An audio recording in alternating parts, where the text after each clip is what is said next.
Tonight we make history by having the first female analyst ever in an NFL broadcast booth, Lesley Visser. And the first woman ever to be recognized by the Pro Football Hall of Fame. When I was 10 years old, I said to my mother, you know what? I want to be a sports writer. She said, that's great. Sometimes you have to cross when it says don't walk. Just so you know that whatever it is that you want to do, I'm the example that you can do it. Job did not exist for women, so I don't care if you are black or white, Catholic, Protestant, Jewish, gay, straight, Hispanic, Republican, Democrat, whatever it is you want to do, I am the example that you can do it. I've had some really profound experiences. CBS sent me to the fall of the Berlin Wall, which was, of course, the story of the century. I watched people who walked from Dresden and Potsdam for days through the Brandenburg Gate just to taste freedom. I've had the privilege to be a witness, to meet Nelson Mandela. I interviewed Francois Pinard, who was the character who Matt Damon played. Ladies and gentlemen, please welcome Hall of Fame Sportscaster for CBS, Lesley Visser, and her guest, captain of the Rugby World Cup winning Springbok team and the inspiration for the film Invictus, Francois Pinard. We can all not hear it enough of the moment when Nelson Mandela gave you the cup. Will you share it with us? When I had the privilege to share the stage with him, you know, he's wearing a symbol that a lot of the black people in South Africa saw as a symbol of apartheid. He wore a springbok on his heart, and he was so proud as a leader of a very young democracy.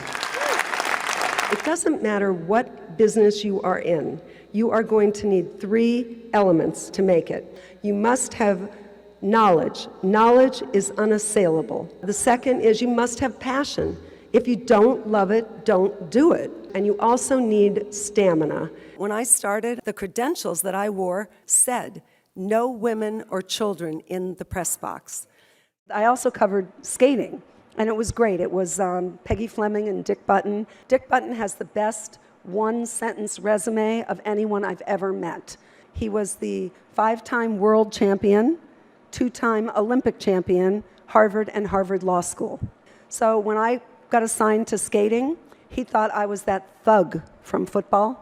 For the first year, he did not speak to me. Now, we're going all over the world together, right? Finally, we were in Nice to do the World Championships, and you guys all know about a production meeting, and I ventured my first skating comment, something about Tara Lipinski or something, and Dick Button arched his back the first time he spoke to me and looked over and said, oh, that's hardly relevant. It's just like that. I said, you'll grow to love me. On her way up, she's handled even the most notorious of troublemakers with aplomb. Jim, Bob Knight is here. Bob, how are you able to defeat Temple? We scored more points than they did. That's something that you may have missed in the news media, that the team, when the buzzer blows... Yeah. The greatest thing anyone ever said to me, besides my mom, was Billie Jean King, who, as you know, was always in the Wimbledon finals. She won 20 Wimbledon titles. And one time I said to her, Billie, what is the pressure of always being in the Wimbledon final? And she said something that actually changed the chemistry of my brain. She said, are you kidding? Pressure is a privilege. So I thank you, congratulations all of you, and I thank you for the pressure and the privilege. Thank you.